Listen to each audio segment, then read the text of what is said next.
Laesan lahir dari kehidupan para pekerja galangan kapal di Dukuh Jumput, yang kini diperkirakan berada di sekitar wilayah desa bernama Soditan.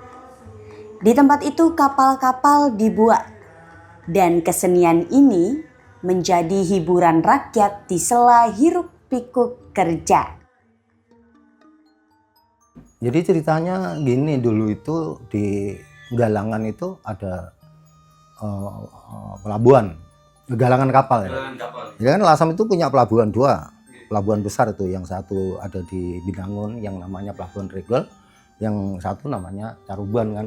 Nah, ini pelabuhan, memang betul-betul pelabuhan. Dari bukunya Slamet Mulyana, Profesor Slamet Mulyana, memang ini pelabuhan. Nah di tengah-tengah itu adalah ada muara sungai. Muara sungai ini masuk di Desa Dasun.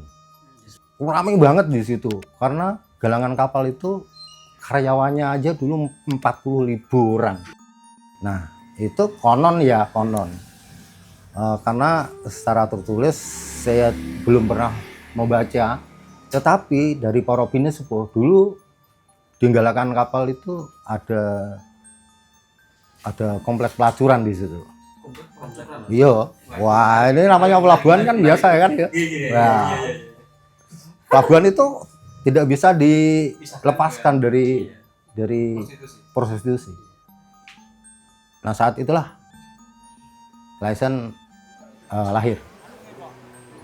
Pak Yon Suprayoga, sesepuh Laesan, menyebut kesenian ini bukan karya bangsawan. Ia lahir dari rakyat untuk rakyat. Yang kita tahu, Laesan itu awalnya dimainkan untuk menghibur para karyawan galangan kapal. Ya, galangan kapal ya tadi di seputar tempat-tempat pelacuran itu tadi. Laesan mencatat sejarah sosial pesisir Lasem abad ke-17. Masa ketika kapal-kapal VOC bersandar dan masyarakat berjuang antara kerja, cinta, dan kepercayaan.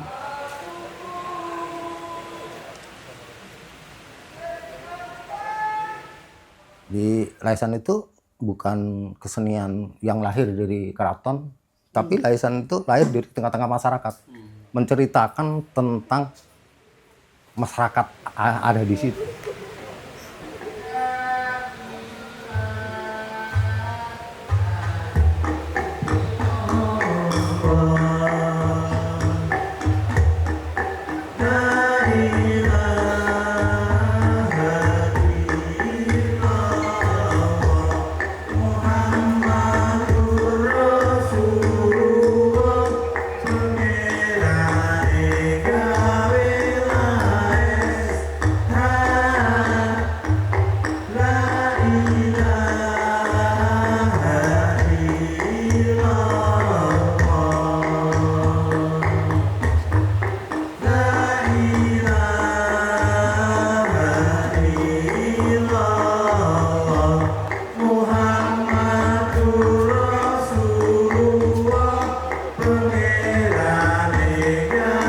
Lirik-lirik Laesan bukan kiasan. Ia berbicara apa adanya. Di dalamnya terselip protes sosial, bahkan perlawanan terhadap feodalisme. Itu Laesan itu sesungguhnya tidak hanya sekedar hiburan, tapi termasuk simbol perlawanan. Karena itu di zaman Demak ya. Jadi begini, di Laesan itu tidak ada kata-kata kulo, tidak ada. Kawulo, tidak ada. Dulu tidak ada. Kata-kata kulo, tidak ada. Anone iro, ingsun atau iro.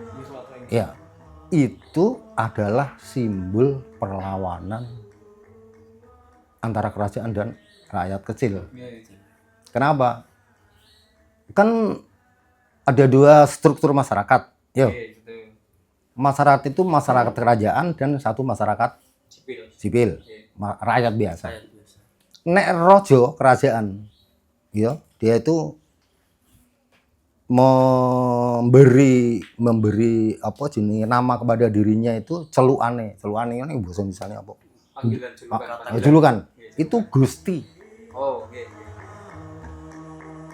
Towo ingsun. Tetapi kalau dia itu menjuluki rakyatnya itu namanya kawulo. Kawulo itu hamba sahaya. Nah, budak hamba sahaya itu ya. Di Laisan tidak ada kata-kata kulo atau kawulo. Saya atau sahaya itu tidak ada. Onone iro towo ingsun.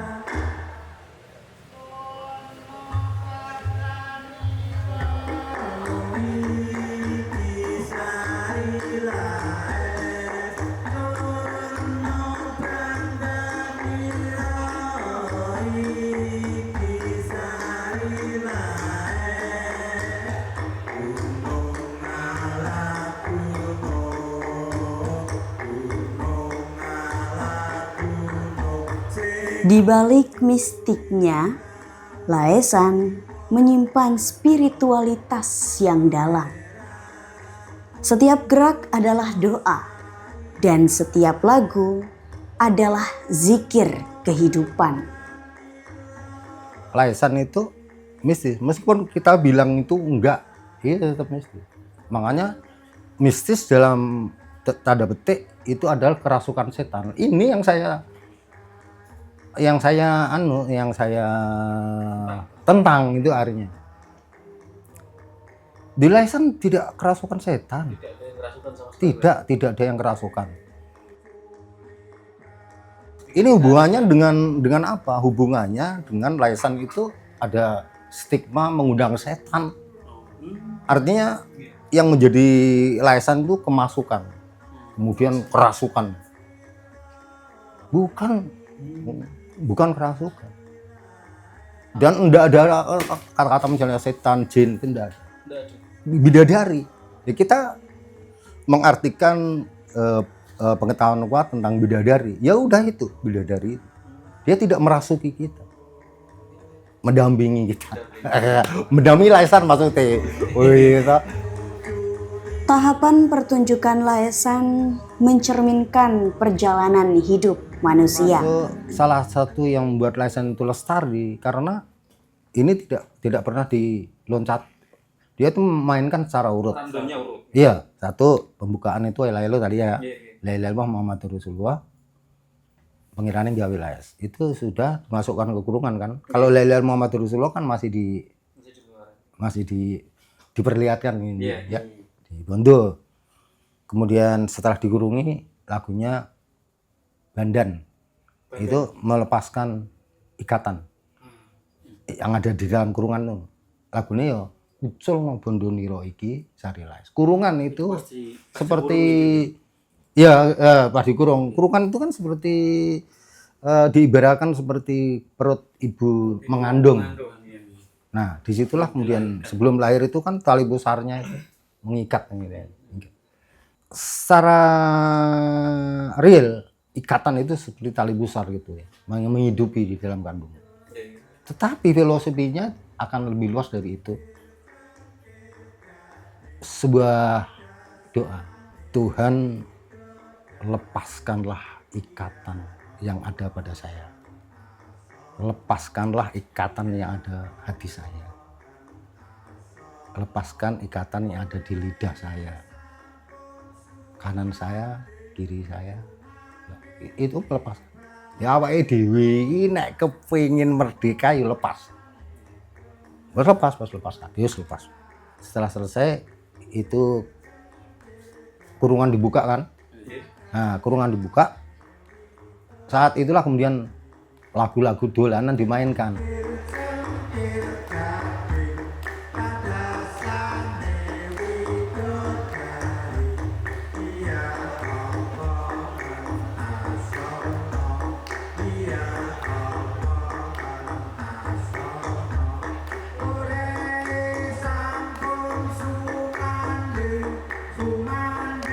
Dari kelahiran hingga kematian, Laisan mengajarkan makna mengenai kebebasan batin.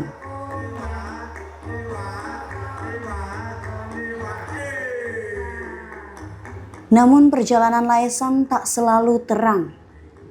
Tahun 1960-an, kesenian ini dicap mistik dan dilarang tampil. Di masa itu banyak pemain berhenti, tapi api semangat para pemainnya belum mati. Saya lulus SMA, kemudian saya kuliah di Semarang, di Untak saya. Di Untak, di hukum di Untak. Ya, itu di sana saya itu mengalami perasaan kangen. Jadi, karena mungkin saya di perantauan. Jadi kalau saya sendirian itu aku langsung disik ana keseniane yang menurut saya itu menyenangkan gitu. Karena itulah saat liburan, saat itulah saya gunakan kesempatan untuk saya pengen tahu gitu, kok gak ono sing main sebabnya apa.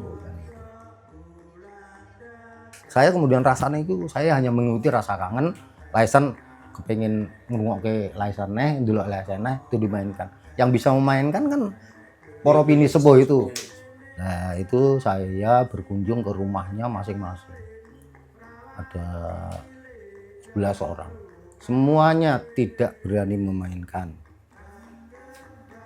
Yang tidak memperbolehkan itu keluarga. Keluarga. Karena khawatir kalau iya kalau dimainkan kan itu stigmanya itu wah. Saya itu mempunyai apa ya praduga begini. Andai kata para pini sepuh itu mendengarkan musik-musik Laesan, hati mereka akan tergugah lagi. Nah, aku gawe naskah teater tak main ke karo kanca-kanca. Ya termasuk karo itu yang Mas Pedet barang itu dulu. Di Pedet. Iya, ya. Itu judulnya Ken Arok. Judul naskah itu Ken Arok. Nah, saya sama orang-orang sepuh-sepuh itu saya minta tolong karena ini ceritanya cerita kuno. Kan dulu nggak ada gitar, nggak ada terbangan, adanya itu Laesan, saya kan gitu. Saya nyun tulung nanti Laesan tidak dimainkan tapi sebagai ilustrasi musiknya aja. Habis main Ken Arok, main di depan kabupaten yang lama Ndopo. Ya alhamdulillah ya sukses. Karena suksesnya tuh mereka itu ya tergugah, seneng gitu. Pulang ke rumah terus minta supaya Laesan di depan lagi. Wah, kalah. Iya, betul. Iya. Tapi Pak Yon mainnya jangan di sini, di Gedung Mulya di belakang, di bawah pohon-pohon bambu itu di sana. Latihannya tiap malam ya di sana. Dari tangan anak muda bernama Yon Suprayoga, Laesan kembali hidup di panggung-panggung rakyat. Anak-anak muda Lasem belajar cara menabuh, bernyanyi, dan menari. Mereka tak lagi takut pada stigma lama.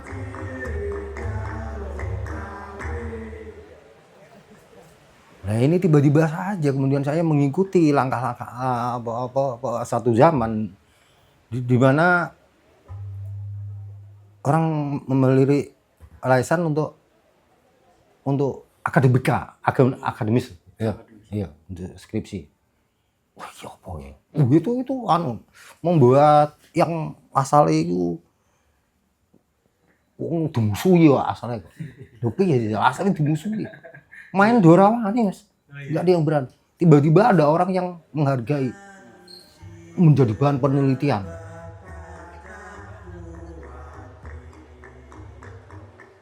Itulah pertama kali ada skripsi, kemudian itu kan menjadi kajian ilmiah. Nah, aku senang itu, senang buang saya, bener. Karena ini akan lestari menurut saya karena sudah ada kajian ilmiah. Itu dari universitas mana? Undip. Iya, Undip sastra itu.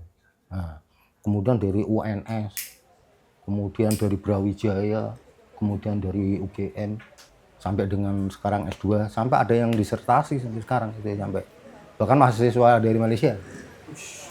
Iya, Malaysia.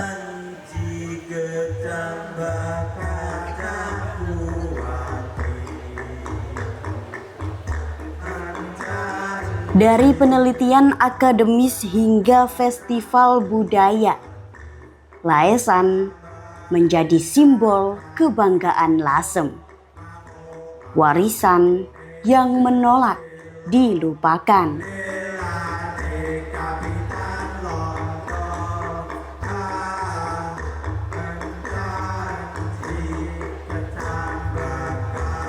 Laesan adalah napas rakyat, doa, dan sejarah.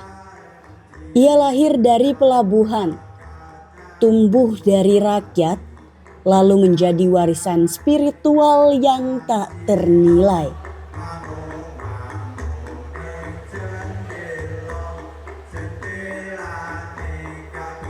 Selama masih ada yang menabuh bambu dan melantunkan tembang khasnya, roh Laesan akan tetap menari di hati masyarakat Rembang. Saya Alvia, pamit. Sampai jumpa di episode berikutnya hanya di Plesiran, sebuah bingkai lawatan oleh Bangkit TV.